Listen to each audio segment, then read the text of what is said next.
എല്ലാവർക്കും TVS Apache RTR 310 2025-ന്റെ ഒരു detail ride റിവ്യൂയിലേക്ക് സ്വാഗതം.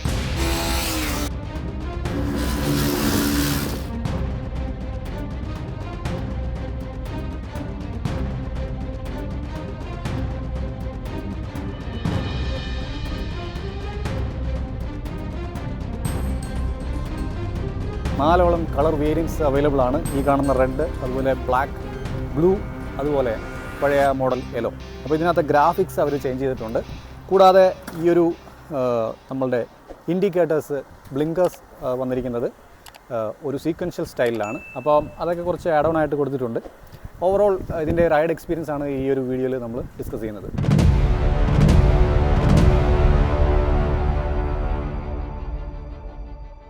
പവർ ഫിഗേഴ്സ് പറയുകയാണെങ്കിൽ 35 PS 9700 RPM-ലും അതുപോലെ ടോർക്ക് എന്ന് പറയുന്നത് 28.7 Nm 6650 RPM-ലാണ് പ്രൊഡ്യൂസ് ചെയ്യുന്നത്. അതായത് ഓൾഡ് ബൈക്കുമായിട്ടുള്ള സെയിം പവർ ഫിഗേഴ്സാണ്.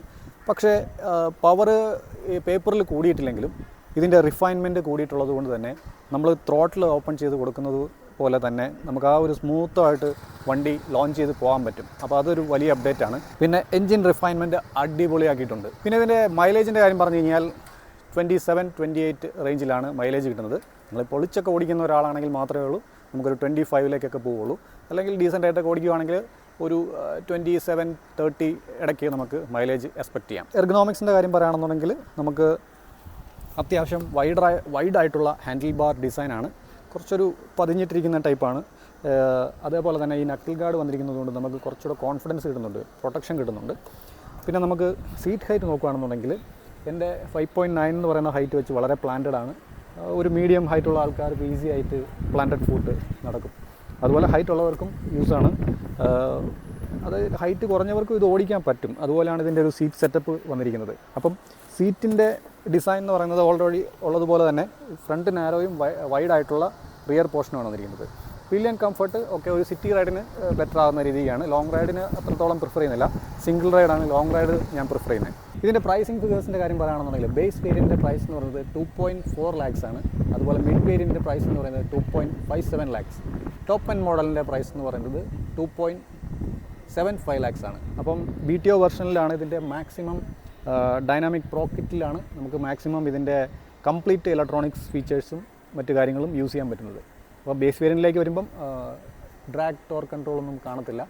അപ്പോൾ അങ്ങനെയുള്ള കുറച്ച് കാര്യങ്ങൾ അവർ ബേസ് വേരിയൻറ്റിൽ കൊടുത്തിട്ടില്ല. പിന്നെ അഡ്ജസ്റ്റബിൾ ആയിട്ടുള്ള സസ്പെൻഷൻ യൂണിറ്റ് അങ്ങനെയുള്ള കാര്യങ്ങളൊക്കെയാണ് നമ്മുടെ ടോപ്പ് എൻഡ് മോഡലിൽ വരുന്നത്. ബേസ് വേരിയൻറ്റിൽ റെഗുലർ ആയിട്ടുള്ള സസ്പെൻഷൻ ആയിരിക്കും. പിന്നെ ഇതിനകത്ത് ഡൈനാമിക് പ്രോക്കറ്റിൽ വരുന്ന കാര്യങ്ങൾ എന്ന് പറയുന്നത് കീലെസ് ആയിട്ടുള്ള ഒരു റൈഡ് സിസ്റ്റം, അതുപോലെ cornering torque control features, RTDSC അങ്ങനെയുള്ള കാര്യങ്ങളും, പിന്നെ ലോഞ്ച് കൺട്രോൾ ഫീച്ചേഴ്സ് അതും RTDSC ഒക്കെ വരുന്നത് ഇതിൻ്റെ ടോപ്പ് എൻഡ് മോഡലിലാണ്. പിന്നെ ഇതിൻ്റെ ബിൽഡ് ക്വാളിറ്റിയുടെ കാര്യം പറയുകയാണെന്നുണ്ടെങ്കിൽ ടോപ്പ് നാച്ച് ആയിട്ടുള്ള ഒരു ബിൽഡ് ക്വാളിറ്റി പ്രൊവൈഡ് ചെയ്യുന്നുണ്ട് RTR 310-ൽ. സ്വിച്ച് ക്വാളിറ്റിയൊക്കെ വളരെ പ്രീമിയം ഒരു കാറ്റഗറിയിൽ വരുന്ന ബൈക്കിൽ കാണുന്ന ടൈപ്പിലുള്ള സ്വിച്ച് ക്വാളിറ്റിയാണ്. പിന്നെ മിററിൻ്റെ ഒരു സ്റ്റേർഡിനെസ് ഒക്കെ വളരെ നല്ല പ്രിസൈസ് ആയിട്ട് ഫീൽ ചെയ്യും. അതുപോലെ നല്ല ക്രിസ്റ്റൽ ക്ലിയർ ആയിട്ട് കാണാൻ പറ്റുന്ന ടൈപ്പിലുള്ള ഒരു മിററാണ്. ഈ ഹാൻഡ് ഗാർഡൊക്കെ നല്ല ക്വാളിറ്റി ഉള്ള ടൈപ്പാണ്. സൈഡ് പോർഷനൊക്കെ നല്ല സ്ട്രോങ് ആണ്. പിന്നെ ഹെഡ്ലൈറ്റ് വിസിബിലിറ്റി എന്ന് പറയുന്നത് നല്ല സ്ട്രോങ് ആണ്. ഈ കാണുന്ന ഈ ഒരു എക്സോസ്റ്റിൻ്റെ അവിടുത്തെ ഒരു ഗാർഡ് കണ്ടോ, അത് നേരത്തെ ബൈക്കിലില്ലായിരുന്നു. ഒരു ചെറിയൊരു പ്രൊട്ടക്ഷന് വേണ്ടി കൊടുത്തിട്ടുണ്ട്. അത് കൊള്ളാം കേട്ടോ. അപ്പം നേരത്തെ ആ ഒരു RTR 310 അപേക്ഷിച്ചിട്ട് അതൊരു ചേഞ്ചാണ്. പിന്നെ ഈ കാണുന്ന ചെയിനിൻ്റെ സൈഡിൽ വരുന്ന ഈ ഒരു പ്ലാസ്റ്റിക് സെറ്റപ്പ് വരുന്നത് അതും പുതിയൊരു മോഡലാണ് ഡിസൈനായിട്ട് കൊടുത്തിട്ടുള്ളത്. അപ്പോൾ അതൊക്കെ കൊള്ളാം. നല്ലൊരു ഫിറ്റ് ആൻഡ് ഫിനിഷ് ഫീൽ ചെയ്യുന്ന ഒരു ബൈക്കാണ് ഓവറോൾ. പിന്നെ ഈ കാണുന്ന ട്രാൻസ്പെറൻ്റ് ആയിട്ടുള്ള ക്ലച്ച് കവർ അതും പൊളിയാണ്. RR 310-ലെ പോലെ തന്നെ സെയിം ട്രാൻസ്പെറൻറ്റ് ക്ലച്ച് കവറാണ് കൊടുത്തിരിക്കുന്നത്. ഇനി നമുക്ക് മീറ്റർ കൺസോളിൻ്റെ കാര്യങ്ങൾ പറയാം. ഇപ്പോൾ ഇത് ട്രാക്ക് മോഡിലാണ് കിടക്കുന്നത്. അപ്പോൾ ഇനി നമുക്ക് ഈ ഒരു ബട്ടണിൽ പ്രസ് ചെയ്ത് കഴിഞ്ഞാൽ റൈഡ് മോഡ് എന്ന് പറയുന്ന ഓപ്ഷൻ വന്നു കഴിയുമ്പോൾ അർബൻ, റെയിൻ, സ്പോർട്ട്, ട്രാക്ക്, പിന്നെ സൂപ്പർ മോട്ടോ, അങ്ങനെ 5 റൈഡ് മോഡ്സാണ് ഉള്ളത്. ട്രാക്ക് മോഡിലാണ് ഇതിൻ്റെ മാക്സിമം സ്പീഡ് നമുക്ക് അച്ചീവ് ചെയ്യാൻ പറ്റുന്നത്. അതുപോലെ നല്ല ഫുൾ പൊട്ടൻഷ്യൽ, ഇതിൻ്റെ ഫുൾ കംപ്ലീറ്റ് പവർ ട്രാക്ക് മോഡിലാണ് നമുക്ക് അച്ചീവ് ചെയ്യാൻ പറ്റുന്നത്. പിന്നെ വരുന്നത് trip details, A and B, അതുപോലെ ഡേ ട്രിപ്പ് മീറ്റർ ഉണ്ട്. വെഹിക്കിൾ കൺട്രോൾസിലാണ് നമുക്ക് ഈ പറഞ്ഞ പോലെ ride control, traction control, quick shifter, drag torque control, launch control, ഇത്രയും കാര്യങ്ങൾ നമുക്ക് റൈഡ് കൺട്രോളിൽ ഹാൻഡിൽ ചെയ്യാൻ പറ്റും. പിന്നെ RTDSC അങ്ങനെയുള്ള ഫീച്ചേഴ്സും അതിലാണ് വരുന്നത്. പിന്നെ വന്നിരിക്കുന്നത് lamp control, dynamic head lamp unit, പിന്നെ നമ്മുടെ DRLൻ്റെ സെറ്റപ്പ്. പിന്നെ ഡിസ്പ്ലേ നമുക്ക് ചേഞ്ച് ചെയ്യാനുള്ള ബ്രൈറ്റ്നസ്സും കാര്യങ്ങളും, ക്ലോക്ക്, ഡേറ്റ്, അതുപോലെ കാര്യങ്ങളൊക്കെ ഡേ ടൈം അല്ലെങ്കിൽ നൈറ്റ് മോഡായിട്ട് ചേഞ്ച് ചെയ്യാൻ പറ്റും. അങ്ങനെയുള്ള കാര്യങ്ങൾ കൊടുത്തിട്ടുണ്ട്. 4 വിഡ്ജറ്റ്സ് കൊടുത്തിട്ടുണ്ട്. Odometer, average mileage, IMI, lap timer, അങ്ങനെയുള്ള കാര്യങ്ങളൊക്കെ നമുക്ക് ട്രാക്കിൽ ഓടിക്കുന്ന സമയത്ത് യൂസ്ഫുള്ളാണ്. സ്പോട്ടിലേക്ക് മാറ്റുമ്പം ജസ്റ്റ് ഉള്ള മാറ്റം കണ്ടോ, ഇവിടെ വന്നിരിക്കുന്നത് വൈറ്റ് ആകും. അതുപോലെ തന്നെ കുറച്ചുകൂടെ ബിഗറായിട്ടുള്ള സ്പീഡോ ഡിസൈനാണ് വന്നിരിക്കുന്നത്.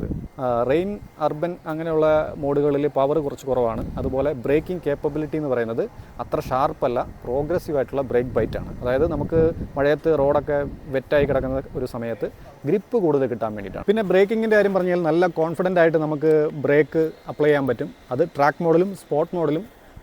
ABSൻ്റെ ഇൻ്റർവെൻഷൻ എന്ന് പറയുന്നത് വളരെ ഷാർപ്പായിട്ടാണ്. വളരെ സഡനായിട്ട് പോയിട്ട് പെട്ടെന്ന് പിടിച്ചു നിർത്തണമെന്നുണ്ടെങ്കിൽ ട്രാക്ക് മോഡിൽ നമുക്ക് വളരെ പ്രോഗ്രസീവ് ആയിട്ടുള്ള ടൈപ്പിലല്ല, വളരെ ഷാർപ്പാണ്. അതേസമയം റെയിൻ മോഡിലും അർബൻ മോഡിലൊക്കെ വളരെ സെൻസിറ്റീവാണ് ABSൻ്റെ ഇൻ്റർവെൻഷൻ എന്ന് പറയുന്നത്. അപ്പം എത്രത്തോളം സ്പീഡിനനുസരിച്ചിട്ട് ഗ്രാജുവലായിട്ടുള്ള ഒരു ബ്രേക്ക് ബൈറ്റ് കിട്ടും. അതുകൊണ്ട് സ്കിഡ് ആവുന്ന ഇഷ്യൂസൊക്കെ അവോയ്ഡ് ചെയ്യാൻ പറ്റും. പിന്നെ വന്നിരിക്കുന്നത് നമുക്കിതിൻ്റെ ഇലക്ട്രോണിക്സ് യൂസ് ചെയ്തിട്ട്, അതായത് ഇതിൻ്റെ പുതിയ അപ്ഡേറ്റ്സുകൾ വെച്ചിട്ട് ഒരുപാട് കോൺഫിഡൻസ് നമുക്ക് ഇമ്പ്രൂവ് ചെയ്യാൻ പറ്റും. ഈ ഇലക്ട്രോണിക് യൂണിറ്റ്സുകൾ ഒരുപാട് കാര്യങ്ങൾ നമ്മളെ സപ്പോർട്ട് ചെയ്യുന്നുണ്ട്. അപ്പോൾ അതൊരു ഇതിൻ്റെ ഒരു പ്ലസ് പോയിൻ്റ് ആയിട്ട് എനിക്ക് പറയേണ്ടി വരും. ഇതാണ് നമ്മുടെ കീലെസ് ആയിട്ടുള്ള എൻട്രിക്ക് വേണ്ടി കൊടുത്തിരിക്കുന്ന ബട്ടൺ. സ്റ്റാർട്ട് ചെയ്യാനായിട്ട് ഇതിൽ ജസ്റ്റ് പ്രസ് ചെയ്യുമ്പോൾ ഓട്ടോമാറ്റിക്കലി നമ്മുടെ സ്ക്രീൻ ഓൺ ആകും. അപ്പോൾ ജസ്റ്റ് നമ്മുടെ പോക്കറ്റിൽ കീ ഇട്ടിരുന്നാൽ മതി. അതിൻ്റെ സെൻസറാണ് ഈ കാണുന്നത്, കണ്ടോ. അപ്പം ഈസി ആയിട്ട് നമുക്ക് സ്റ്റാർട്ട് ആൻഡ് സ്റ്റോപ്പ് ഹാൻഡിൽ ചെയ്യാൻ പറ്റും. ഫ്യൂൽ ടാങ്ക് ഓപ്പൺ ചെയ്യാനായിട്ട് വേണ്ടിയിട്ട് മാത്രമായിട്ട് ഒരു ഫിസിക്കലായിട്ടുള്ള കീ കൊടുത്തിട്ടുണ്ട്.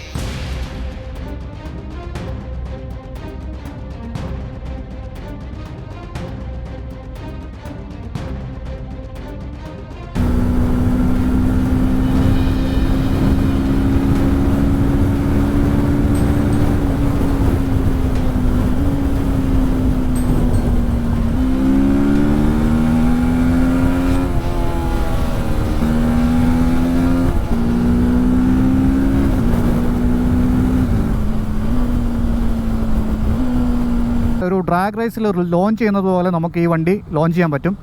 മറ്റ് എന്താ പറയുക, ട്രാക്ഷൻ കൺട്രോൾ വർക്ക് ചെയ്യുമ്പോൾ നമുക്കൊരു കോൺഫിഡൻസ് കിട്ടത്തില്ലേ. അപ്പം വീൽ സ്കിഡ് ആകാതെ മാക്സിമം ത്രോട്ടിൽ കൊടുത്ത് നമുക്ക് ലോഞ്ച് കൺട്രോൾ എന്ന് പറയുന്ന സാധനം വർക്ക് ചെയ്യിപ്പിക്കാൻ പറ്റും. അപ്പോൾ ഫുൾ ത്രോട്ടിൽ ഫുൾ ആക്സിലറേഷൻ, അപ്പോൾ അത് ഇതിൽ നല്ല രീതിയിൽ അവർ ഇംപ്ലിമെൻറ്റ് ചെയ്തിട്ടുണ്ട്. പിന്നെ എടുത്തു പറയേണ്ട മറ്റൊരു കാര്യം എന്ന് പറയുന്നത് എൻജിൻ റിഫൈൻമെൻറ്റ് നല്ല രീതിയിൽ ബെറ്റർ ആയിട്ടുണ്ട്, നല്ല സ്മൂത്ത് ആയിട്ടുണ്ട് വണ്ടി. പിന്നെ ഒരു 8000 RPM, അതായത് ടോപ്പ് RPMലേക്ക് കയറുമ്പോൾ മാത്രമേ ഉള്ളൂ ചെറിയൊരു വൈബ്രേഷൻ അവിടെയൊക്കെ ആയിട്ട് നമുക്ക് സീറ്റിലേക്കൊക്കെ ലൈറ്റായിട്ട് ഫീൽ ചെയ്യുള്ളൂ. അതർവൈസ് ഈ വണ്ടി നല്ല രീതിയിൽ ഇമ്പ്രൂവ്മെൻറ്റ് വന്നിട്ടുണ്ട്. എൻജിൻ റിഫൈൻമെൻറ്റ് കാര്യത്തിൽ സ്മൂത്ത്നെസ് ബെറ്റർ ആയിട്ടുണ്ട്. പഴയ വണ്ടിയുടെ സെയിം ടോർക്ക് ഫിഗറും പവർ ഫിഗറുമാണ്, പക്ഷേ പെർഫോമൻസ് വൈസ് കുറച്ച് ഇമ്പ്രൂവ്മെൻറ്റ് വന്നതുപോലെയാണ് എനിക്ക് ഫീൽ ചെയ്യുന്നത്. എന്ന് വെച്ച് കഴിഞ്ഞാൽ നമുക്ക് ആ റൈഡ് ചെയ്ത് പോകുമ്പോൾ നമ്മൾ ആ ത്രോട്ട്ലിങ്ങിൻ്റെ ഒരു ഇത് കുറച്ചുകൂടെ അവർ ഒപ്റ്റിമൈസ് ചെയ്ത് പ്രിസൈസ് ആക്കിയിട്ടുണ്ട്. അപ്പോൾ അത് വളരെ യൂസ്ഫുൾ ആയിട്ട് തോന്നി. പിന്നൊന്ന്, നമ്മളിപ്പോൾ കോർണറിങ് ചെയ്യുന്ന സമയത്ത് നല്ല കോൺഫിഡൻസ് ഉണ്ട് വണ്ടിക്ക്. നമുക്ക് കയ്യിൽ നിന്ന് പോകുമെന്ന് തോന്നുന്ന സിറ്റുവേഷനിൽ പോലും വണ്ടി IMU സെൻസ് ചെയ്തിട്ട്, അതായത് ഇനേർഷ്യൽ മെഷർമെൻറ്റ് യൂണിറ്റ്, അപ്പോൾ അത് സെൻസ് ചെയ്തിട്ട് നമ്മുടെ ലീൻ ആംഗിളും അതുപോലെ സ്പീഡും എല്ലാം സെൻസ് ചെയ്തിട്ട് വണ്ടി നമ്മളെ സപ്പോർട്ട് ചെയ്യും. വണ്ടി ഏത് രീതിയിൽ കോൺഫിഡൻ്റ് ആയിട്ട് നമുക്ക് ഓടിക്കാൻ പറ്റും എന്നുള്ള ഒരു രീതി വണ്ടി തന്നെ അതിനെ നമുക്ക് കൺട്രോൾ ചെയ്യും. അപ്പോൾ സോഫ്റ്റ്വെയർ ത്രൂ ഇലക്ട്രോണിക്കലി അത് അഡ്ജസ്റ്റ് ചെയ്തിരിക്കുകയാണ്. ഈവൻ ബിഗിനർ ആണെങ്കിൽ പോലും റേസ് ട്രാക്കിൽ നമ്മൾ എക്സ്പീരിയൻസ് ചെയ്യുമ്പം, അല്ലെങ്കിൽ കോർണേഴ്സിൽ നമ്മൾ എക്സ്പീരിയൻസ് ചെയ്യുമ്പോൾ നമുക്ക് നല്ല കോൺഫിഡൻസ് ഫീൽ ചെയ്യുന്നുണ്ട്. അപ്പോൾ ആ ഒരു കോൺഫിഡൻസ് ഫീലിംഗ് വളരെയധികം ഇമ്പ്രൂവ്മെൻറ്റ് വന്നിട്ടുണ്ട് പഴയ RTR 310 അപേക്ഷിച്ചിട്ട്. അപ്പോൾ ഞാൻ ആക്ച്വലി ഇതിൻ്റെ ലോഞ്ചിൻ്റെ സമയത്ത് ഇതിൻ്റെ പവർ ഫിഗേഴ്സ് കൂട്ടിയിട്ടില്ല, കാര്യമായ ഡിസൈനിൽ ചേഞ്ച് ചെയ്തിട്ടില്ല, ജസ്റ്റ് ഗ്രാഫിക്സേ ചേഞ്ച് ചെയ്തിട്ടുള്ള കളർ ടോണുകൾ കുറച്ച് അപ്ലൈ ചെയ്തിട്ടുണ്ട്. കാര്യമായ മാറ്റം ഇല്ലല്ലോ എന്ന് ഞാൻ വിചാരിച്ചു. പക്ഷേ റൈഡ് ചെയ്യുന്ന സമയത്ത് നമുക്ക് നല്ല രീതിയിലുള്ള മാറ്റം ഫീൽ ചെയ്യും. നല്ല ഒരു എന്താ പറയുക, ഹാൻഡ്ലിങ് പെപ്പി ആയിട്ടുള്ള വണ്ടിയാണ്, ഹാൻഡ്ലിങ് ചെയ്യാനായിട്ട് ഈസിയാണ്. അതുപോലെ സസ്പെൻഷൻ്റെ ഒരു അബ്സോർബേഷൻ നല്ല രീതിയിൽ എനിക്ക് ഫീൽ ചെയ്യുന്നുണ്ട്. എന്ന് വെച്ച് കഴിഞ്ഞാൽ നമ്മൾ സ്ലോയിൽ റൈഡ് ചെയ്യുന്ന സമയത്ത് ഗട്ടർ ആടിയാൽ അത്രത്തോളം അറിയത്തില്ല. സോഫ്റ്റായിട്ട് നമുക്ക് വർക്കാവുന്ന രീതിയിലാണ് ഫീൽ ചെയ്യുന്നത്. അതേസമയം ഹൈ സ്പീഡിൽ പോകുമ്പോൾ വണ്ടി നല്ല സ്റ്റേബിളുമാണ്. അപ്പോൾ ആ ഒരു സ്പീഡ് അനുസരിച്ചിട്ട് നമ്മുടെ സസ്പെൻഷൻ സെറ്റപ്പിൻ്റെ ഒരു അബ്സോർബേഷൻ പ്രോപ്പറായിട്ട് ഇതിനകത്ത് നടക്കുന്നുണ്ട്. ഇത് കംപ്ലീറ്റ്ലി ഫുള്ളി അഡ്ജസ്റ്റബിൾ ആയിട്ടുള്ള സസ്പെൻഷൻ യൂണിറ്റ് ഉള്ള ടോപ്പ് മോഡലാണ്, BTO വേർഷനാണ്. പ്രത്യേകിച്ച് ക്വിക്ക് ഷിഫ്റ്റർ ഉള്ളതുകൊണ്ട് നമുക്ക് അപ്പ് ആൻഡ് ഡൗൺ ഈസി ആയിട്ട് ഗിയർ ഷിഫ്റ്റ് ചെയ്യാൻ പറ്റും. അപ്പോൾ നല്ല സ്മൂത്തായിട്ടുള്ള ഒരു ക്വിക്ക് ഷിഫ്റ്ററാണ്. അതെനിക്ക് ഭയങ്കരമായിട്ട് ഇഷ്ടപ്പെട്ടു. ഈ RTRലെ അതുപോലെ RR310ലെയും ക്വിക്ക് ഷിഫ്റ്റർ എന്ന് പറയുന്നത്. അപ്പോൾ സൂപ്പർ ബൈക്കുകളിൽ പോലും അത്രയും നല്ലൊരു ക്വിക്ക് ഷിഫ്റ്റർ ഞാൻ ഓടിച്ചതിൽ കണ്ടിട്ടില്ല. എന്തായിരുന്നാലും സൂപ്പർബായിട്ടുള്ള ഒരു ക്വിക്ക് ഷിഫ്റ്റർ തന്നെയാണ്. പിന്നെ ഹാൻഡ്ലിങ് വളരെ എന്താ പറയുക, നമുക്കൊരു ഫ്ലെക്സിബിലിറ്റി നല്ല രീതിയിൽ ഫീൽ ചെയ്യുന്നുണ്ട്. വളരെ നിമ്പിളാണ്, ലൈറ്റ് വെയിറ്റ് ആയിട്ട് ഫീൽ ചെയ്യും. വണ്ടിക്ക് അത്യാവശ്യം വെയിറ്റ് ഉണ്ട്, പക്ഷേ ഓടിക്കുന്ന സമയത്ത് നമുക്ക് ഹാൻഡിൽ ചെയ്യാനായിട്ട് ഒട്ടും ഒരു ബുദ്ധിമുട്ടില്ല. അതുപോലെ തന്നെ ഈ ഒരു നക്കിൾ ഗാർഡ് കൊടുത്തിരിക്കുന്നതുകൊണ്ട് നമുക്കൊരു കോൺഫിഡൻസ് ഫീൽ ചെയ്യുന്നുണ്ട്. ഇൻ കേസ് നമുക്കൊരു പ്രൊട്ടക്ഷൻ അഡീഷണലായിട്ട് കിട്ടും എന്നുള്ളൊരു കോൺഫിഡൻസ് നമുക്ക് റൈഡ് ചെയ്യുന്ന സമയത്ത് തോന്നുന്നുണ്ട്. ഈ നക്കിൾ ഗാർഡ് എന്ന് പറയുന്നത് ഫ്രണ്ടിൽ പ്ലാസ്റ്റിക് ആണ് വെച്ചിരിക്കുന്നത്, പക്ഷേ സൈഡിൽ നല്ല സ്ട്രോങ് ആയിട്ടുള്ള ഒരു അലോയ് ടൈപ്പ് മെറ്റീരിയലാണ് യൂസ് ചെയ്തിരിക്കുന്നത്. സോ നല്ല റിജിഡ് ആയിട്ടുള്ള ഒരു നക്കിൾ ഗാർഡാണ് ഈ കാണുന്നത്. വണ്ടി കൈ കൊടുക്കുന്നതോറും നല്ല രീതിയിൽ പുള്ള് ചെയ്യുന്നുണ്ട്. അപ്പോൾ ടോർക്ക് ഡെലിവറി നല്ല രീതിക്ക് വന്നിട്ടുണ്ട്. ഒരു ഇനിഷ്യൽ പിക്കപ്പിൽ നിന്ന് പിന്നീട് അങ്ങോട്ട് നല്ല കൺസിസ്റ്റൻ്റ് ആയിട്ടുള്ള ഒരു ടോർക്ക് ഡെലിവറിയാണ് കിട്ടുന്നത്. പിന്നെ ടയർ ഗ്രിപ്പ് ഞാൻ പറയേണ്ടതില്ലല്ലോ, നല്ല ഗ്രിപ്പാണ് വണ്ടിക്ക്. നല്ല കോൺഫിഡൻ്റ് ആയിട്ട് മഴയത്തുമൊക്കെ ഓടിക്കാൻ പറ്റും. അപ്പോൾ അത്രയും ഗ്രിപ്പുള്ള ഒരു ടയറാണ്. മിഷേലിൻ്റെ റോഡ് 5 ടയറാണ്. അപ്പോൾ നമ്മൾ ട്രാക്കിൽ ഓൾറെഡി ടെസ്റ്റ് ചെയ്തായിരുന്നു. അപ്പോൾ ട്രാക്കിൽ ഓടിച്ച സമയത്ത് നല്ലൊരു എക്സ്പീരിയൻസ് ആയിരുന്നു. ഇതിൻ്റെ ഒരു എന്താ പറയുക, ട്രാക്ക് ടു റോഡ്, ആ ഒരു കോൺസെപ്റ്റാണ് ഈ ഒരു വണ്ടിയിൽ എനിക്ക് ഫീൽ ചെയ്തത്.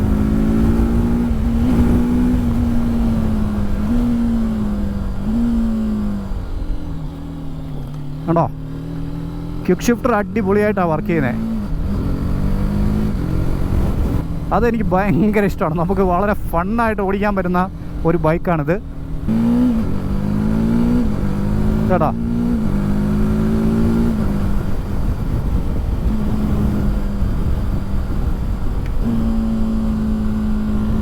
റവ് മാച്ചിങ് ചെയ്യുന്ന പോലെ നമുക്ക് ഈ ഒരു ക്വിക്ക് ഷിഫ്റ്റർ ഉള്ളതുകൊണ്ട് വണ്ടി ഓടിക്കാൻ പറ്റും.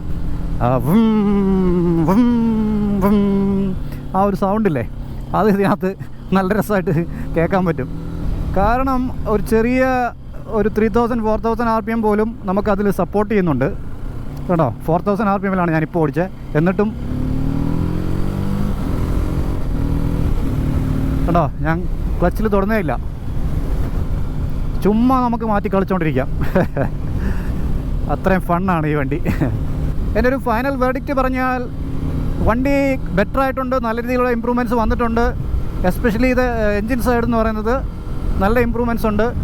പിന്നെ സസ്പെൻഷൻ യൂണിറ്റ് നല്ല രീതിയിൽ എനിക്ക് കോൺഫിഡൻസ് തരുന്നുണ്ട്. അതുപോലെ ഗ്രിപ്പ്, പിന്നെ ഇതിൻ്റെ ഒരു ഇലക്ട്രോണിക് കൺട്രോൾസ് എന്ന് പറയുന്നത് നല്ല കേപ്പബിളാണ്. വെറുതെ ഒരു ഗിമിക്കിന് വേണ്ടി ചെയ്തിരിക്കുന്നതല്ല. അത് നമ്മളെ സപ്പോർട്ട് ചെയ്യുന്നുണ്ട്. നല്ല കോൺഫിഡൻസ് ഫീൽ ചെയ്യുന്നുണ്ട്. ഈവൻ വണ്ടി ഞാൻ എപ്പോഴും പറഞ്ഞല്ലോ, കോർണറിങ് ചെയ്യുന്ന സമയത്തോ അല്ലെങ്കിൽ ട്രാക്കിലൊക്കെ ഓടിക്കുന്ന സമയത്തോ ഹൈ സ്പീഡിൽ ഓടിക്കുന്ന സമയത്തോ ഒക്കെ ആ ഒരു നമ്മുടെ വണ്ടി കയ്യിൽ നിന്ന് പോവാണല്ലോ എന്ന് തോന്നിയാൽ പോലും നമുക്ക് വണ്ടി വേണ്ട, നീ പേടിക്കണ്ട, സപ്പോർട്ട് ചെയ്യാൻ ഞാനുണ്ടെന്നുള്ള രീതിയിലുള്ള ഒരു ഫീഡ്ബാക്ക് നമുക്ക് വണ്ടി തരുന്നുണ്ട്. അതാണ് ഇതിനകത്തെ മെയിൻ സംഭവം. 0 to 60 എന്നൊക്കെ പറയുന്നതും 0 to 100 എന്നൊക്കെ പറയുന്നതും ആ ഒരു എന്താ പറയുക, വളരെ ക്യുക്കാണ്. നമുക്ക് ഒരു മിന്നായം പോലെ പോകുന്ന പോലെ 0 to 100 എടുക്കാൻ പറ്റും. അപ്പോൾ അത്രയും കേപ്പബിളാണ് എൻജിൻ എന്ന് പറയുന്നത്. അപ്പം ഇനി ആക്ച്വലി വേറൊരു കാര്യം കൂടെ പറയാനായിട്ടുണ്ട്. നമ്മുടെ 310 എന്ന് പറയുന്ന BMW ആ ഒരു എൻജിനാണല്ലോ ഈ ഒരു വണ്ടിയിൽ, അതുപോലെ ഇപ്പോഴത്തെ RR310ലൊക്കെ. അപ്പോൾ ഇനി വരാൻ പോകുന്ന എൻജിൻ എന്ന് പറയുന്നത് 300cc എൻജിനാണ്. എക്സാക്ട്ലി പറയുകയാണെങ്കിൽ 299cc.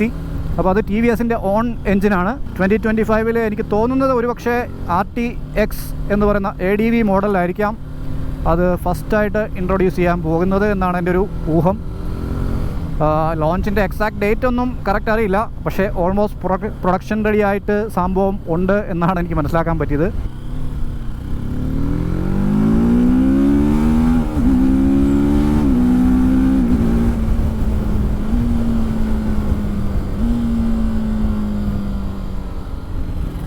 അപ്പം പോസിറ്റീവ് സൈഡ്സ് എന്ന് പറയുന്നത് ഇതിൻ്റെ എൻജിൻ റിഫൈൻമെൻറ്റും ക്വിക്ക് ഷിഫ്റ്ററും ഇലക്ട്രോണിക്കലി നമ്മളെ സപ്പോർട്ട് ചെയ്യുന്ന ആ കോൺഫിഡൻസ് തരുന്ന ഒരു സംഭവം തന്നെയാണ്.